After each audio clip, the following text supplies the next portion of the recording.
വന്നിട്ടുള്ളത് മിങ്കു കേസ് അക്ഷരപ്പൂക്കളായിട്ടാണ്. ഇതിനെ കുറിച്ച് ഞാൻ പറയണോ അല്ലെങ്കിൽ അമ്മ പറയണോ? അമ്മ പറഞ്ഞോട്ടെ അല്ലേ? എന്നാൽ പിന്നെ ഞാൻ പറയാലേ. ഒരു വലിയ വെക്കേഷന് ശേഷമാണ് പ്രാണ സ്കൂളിൽ പോയതെന്ന് നിങ്ങൾക്ക് ചിലർക്കെങ്കിലും അറിയായിരിക്കില്ലേ. അതുകൊണ്ട് തന്നെ അക്ഷരങ്ങൾക്കിടയിൽ അവൾ കിടന്ന് കുറേ ബുദ്ധിമുട്ടുന്നുണ്ടായിരുന്നു കേട്ടോ.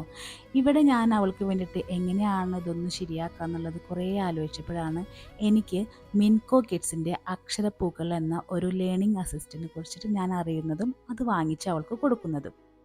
ഇവരിത് വളരെ ഭംഗിയായി തന്നെ 3 ലാംഗ്വേജസിലാണ് പുറത്തിറക്കിയിരിക്കുന്നത് കേട്ടോ. മലയാളം, ഇംഗ്ലീഷ്, ഹിന്ദി. ഇതിൽ മലയാളം വളരെ സുഖമായിട്ട് നമുക്ക് പഠിപ്പിച്ചു കൊടുക്കാൻ കുട്ടികൾക്ക് സാധിക്കും. എങ്ങനെയാണെന്ന് വെച്ച് കഴിഞ്ഞാൽ സ്വരാക്ഷരങ്ങളും വ്യഞ്ജനാക്ഷരങ്ങളും അതുപോലെ തന്നെ ചില്ലാക്ഷരങ്ങളും ചേർത്തിട്ടാണല്ലോ നമ്മളിപ്പോൾ സംസാരിക്കുന്ന ഭാഷ നമ്മൾ സംസാരിക്കാൻ ശ്രമിക്കുന്നതും അതുപോലെ സംസാരിക്കുന്നതും.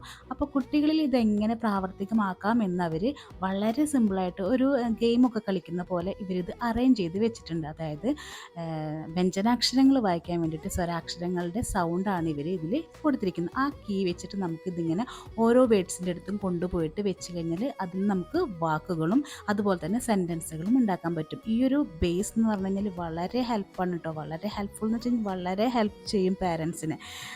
അങ്ങനെ മലയാളം നമുക്ക് അങ്ങനെ പഠിക്കാം കേട്ടോ.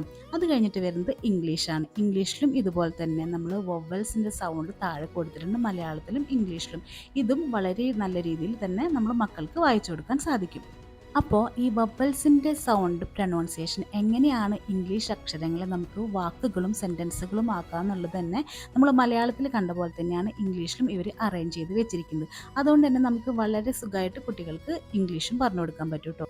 ഇനി വരുന്നത് ഹിന്ദിയാണ് കേട്ടോ. പ്രാണയ്ക്ക് ഹിന്ദി ലാംഗ്വേജ് ഇല്ലാത്തത് കൊണ്ട് തന്നെ ഞാനിപ്പോൾ അവൾക്ക് കാര്യമായിട്ട് ഹിന്ദിയൊന്നും പറഞ്ഞു കൊടുക്കുന്നില്ല. പക്ഷേ മലയാളം അക്ഷരങ്ങൾ എങ്ങനെയാണോ ഇവർ അറേഞ്ച് ചെയ്തിരിക്കുന്നത് അതുപോലെ തന്നെയാണ് ഹിന്ദിയും സുഖമായിട്ട് കുട്ടികൾക്ക് പഠിപ്പിച്ചു കൊടുക്കാം.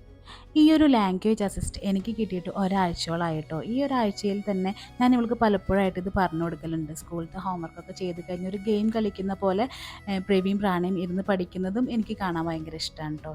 ഈ ഒരു പ്രൊഡക്റ്റ് വെച്ചിട്ട് 1 വീക്ക് ഞാൻ ഇവളെ ലേൺ ചെയ്തതിൻ്റെ ഭാഗമായിട്ട് എനിക്ക് വളരെയധികം വ്യത്യാസം പ്രാണയിൽ കാണാൻ കഴിഞ്ഞിട്ടുണ്ട് കേട്ടോ. സ്കൂളിൽ പോകുന്ന സമയത്ത് ഞാൻ ഇവളെ കൊണ്ട് അത്യാവശ്യം ലെറ്റേഴ്സൊക്കെ എഴുതിപ്പിക്കാറൊക്കെ ഉണ്ട്. അപ്പോൾ ചില മടിയൊക്കെ കാണിക്കുന്ന ഇവള് ഇപ്പോൾ ഇതിന് ശേഷം അത്യാവശ്യം നല്ല രീതിയിൽ വായിക്കാനും എഴുതാനും സാധിച്ചു എന്ന് കാണുന്നതിൽ എനിക്ക് ഭയങ്കര സന്തോഷമുണ്ട് കേട്ടോ. കേട്ടില്ലേ? അപ്പൊ നിങ്ങളും ഈ ബുക്ക് മേടിച്ചിട്ടൊന്ന് ട്രൈ ചെയ്യുന്നേ. നിങ്ങൾക്ക് വേണമെങ്കിൽ കമന്റ് ചെയ്തോളൂ.